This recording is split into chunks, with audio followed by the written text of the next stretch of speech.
ọdún ọmọ kú ìyèdùn ẹ̀mí rẹ̀ á ṣe púpọ̀ ọdún láyé. Àbẹ̀mú kú ọdún ọmọ kú ìyèdùn ẹ̀mí rẹ̀ á ṣe púpọ̀ ọdún láyé. Ògbómọ̀ṣọ́ o Ògbómọ̀ṣọ́ Ajílété Ògbómọ̀ṣọ́ o Ògbómọ̀ṣọ́ Ajílété. Ìbálòdé tó ní o Òṣùpá Akéwì móríbà fọ́lọ́hun ọba lónìí móríbà lọ́dọ̀ àwọn bàbá tó gbé bẹ́yìn lọ́mọ.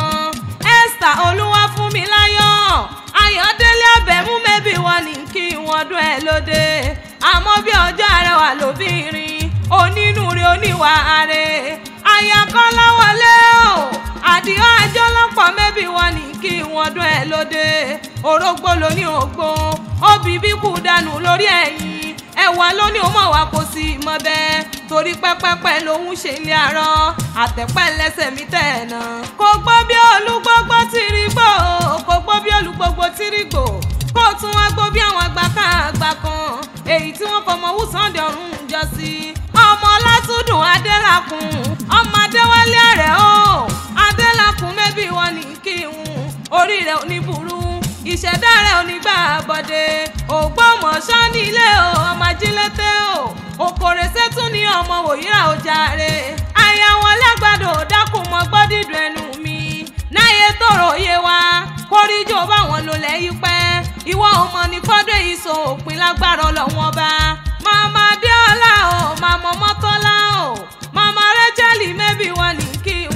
màmá Bólúwá ti fẹ́ kórìjọ báwọn tẹ̀lẹ̀ yìí pẹ́ kò wá sí bó ṣe lè pẹ́ tó lé ayé òní tọ́nà ó sàárè ọmọ. CEO Queen Esther spiritual store ní London mẹ́bí wọn ní kí n ìlọ́wọ́dìlé àwọn bàbá tó gbé bí ọlọ́mọ ọmọ Ògbómọ̀ṣọ́ Ajílété ọmọ jíjà ká tán tún mú kọyanganlé ogun kò jàjàjà kọjá lọ́wọ́n bàbá tó gbé bí ọlọ́mọ Ajílété ló ní àpèbí mọ́nú káwá ṣe bí ẹni o ẹ̀yin lọ́mọ jíjà ká tán tún mú kọyanganlé òpó níbọ̀jọ́ lọ́gbọ́n nínú òṣèbèrè làjàgùn gbadé ń bọ́ ṣe ọmọ àfòpọ́jà bí èso ọ̀dára ni wọ́n pọ́ kílé àwọn bàbá rẹ̀ ọmọ àfòpọ́ tẹ̀lúdò bàbá ńlá bàbá yín ló fọfà kan ṣoṣo pààyàn mẹ́fà mẹ́bí nínú ilé àwọn bàbá rẹ̀ ni. Ibi ẹpẹrin sí o lẹ́mọ̀ pé lókè lẹ́rìn ibi ẹ bá pàfọ́ sí lẹ́mọ̀ pé nísàlẹ̀ àfọ̀n ibi ẹ bá pọ̀rá sí lẹ́mọ̀ pé nísàlẹ̀ ọ̀rá láyàn kú ọ̀dẹ létí egbére bàbá yín ló jagun títí ló bá lọ fapó sọ́jà àjàgùn ọmọ àjọpàkẹ́ nímọ̀já mọ́sẹ̀ kùlù mọ́sẹ̀ mọ́lẹ̀ láàpá èkùlù láṣẹ lápá àníṣẹ́gun láyàn ká ọmọ akéré wọgbó erin lọ Olúmọ nìyẹn ọmọ afẹjọ rẹjọ. Ògbómọ̀ṣọ́ ọmọ Ajílété o ọmọ jíjẹ ká tán tún mú kọyanganlé Àbẹ̀mú bí bá kí ọ títí Òkòrèsé tún níyàn o ọmọ Wòyíra kò mọ̀ bá ẹrúkẹrú àbílálà lẹ́nu Ajísọlá ní ọmọ Bákẹ́lẹ́ ojú ogun òkò nílé orí ẹsẹ̀ ọmọ àjẹbí ọ̀rọ̀ yọ̀sẹ̀sẹ̀ ojú ló bá ṣe méjì wọn àwòrán kedere ẹsẹ̀ ló ṣe méjì wọn yẹ̀nà ìbàdí ló bá ṣe méjì ìwọ̀n àjòkó téńté lórí ẹni ogójì èèyàn dúró 100 ẹsẹ̀ ló jẹ́ Ajísọlá ọmọ Bákẹ́lẹ́ ojú ogun òkò tẹ̀mí sílẹ̀ wọn ò bá torí ẹni wà tí mo bá wá jorí ẹni lọ. Ẹ bá ń kájísọlá òye ẹ bá ń kájísọlá òwà Òkòrèsé ni wọ́n mọ̀ pé yìí o. Olúwafúnmiláyọ̀ ó ti wá sọdún èyí òwú ni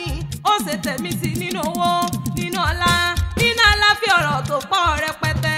ìlọ́wọ́dìlé àwọn ọkọ rẹ̀ Ayakọ́láwọlé o aya wọn lágbàdo ní ẹwà ọmọ ayé tóró mọjọ sótìyá Èdìgbò sàmbàsàmbà kògógó ní ọmọ ti jẹ eégún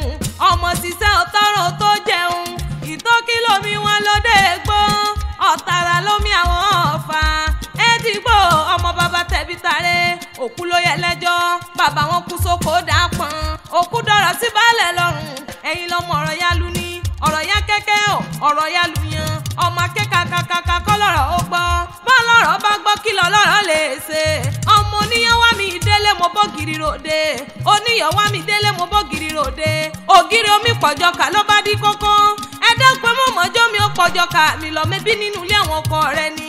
àṣẹ ìsàmọ́dún ìwọ ọmọ ní fọ́dún ìsòpin lágbára Ọlọ́run bá ọ̀rẹ́ rẹ ló pè mí sórí aago best lady rẹ ló ní wọ́n mọ̀ kí ọ ní gbèjègbèjọ Olúwakẹ́mi Tèmítáyọ̀ aya wọn nílé sá ó ní kí ọkùnrin ewu ọlọ́rẹ̀ mi ni ọlárídùnú mi ni ọlọ́mọ ìyá mi ni ó ní wọ́n bá ń kíkorí ewu ó ní wọ́n bọ̀dé pálá àwọn bàbá tó gbé bí ọlọ́mọ. Happy birthday to you o Olúwafúnmiláyọ̀ ti sọ́jọ́ bí lónìí mo wá kí o ọmọ ní fọ́dún ìsòfin tó bá ní ta ló ń kọrin ewì ṣe ti gbọ́ rẹ Òṣùpá Akéwì lèmi jẹ́ èmi la fíjà